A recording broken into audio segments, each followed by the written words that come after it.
Ang tiwala ay mahalagang pundasyon sa matagumpay na pagtatrabaho at pagnenegosyo. Ang sabi nga ni Zig Ziglar, if people like you, they will listen to you. But if they trust you, they will do business with you. Bago ibigay sa iyo ng ibang tao ang kanilang tiwala, madalas ay kailangan mong pagsumikapang makuha ito. Paano nga ba nakukuha at napapatatag ang tiwala sa ating trabaho at negosyo? Ito ang pag-usapan natin ngayon. Magandang araw, ako si Maloy Malibiran sa Lumbides para sa Pro Tips, partner mo sa inspiradong trabaho at negosyong umaasenso. Ano nga ba ang iba't ibang paraan para higit tayong maging trustworthy o katiwa-tiwala? Una, be authentic. Kung sino ka kapag kaharap mo ang iyong katrabaho o kliyente, dapat ganoon ka pa rin kahit hindi ka na nila nakikita.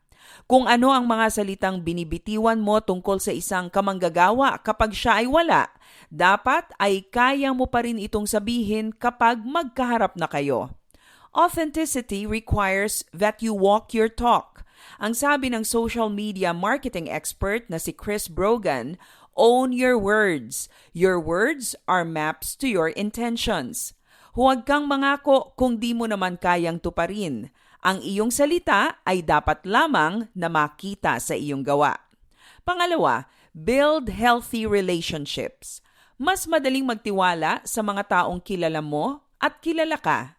Kaya mahalagang maglaan ng panahon para kilalaning lubos ang iyong mga katrabaho. Ang pagkain ng sama-sama ay magandang paraan upang magkakilanlanan. Ang kwentuhan habang nagkakainan ay mabuting gawain na nagbubukas ng oportunidad para higit na lumalim at tumatag ang ugnayan ng inyong team. People are more relaxed and more open to share about themselves when they are eating. Pangatlo, be competent. Kung gusto mong makuha ang tiwala ng iyong mga kaopisina, boss at kliyente, pagbutihin at galingan ang iyong trabaho.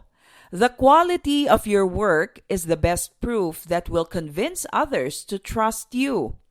Kahit na napakahusay mong magsalita, kung di ka naman maaasahan sa trabaho, ang magandang pananalita ay baliwala. Build trust by being authentic, by nurturing healthy ties, and by being competent. May nakapagsabing, trust takes years to build, seconds to break, and forever to repair. Huwag baliwalain ang tiwala ng iba sa iyo. Pahalagahan, pag-ingatan, at patatagin mo ang tiwalang ito.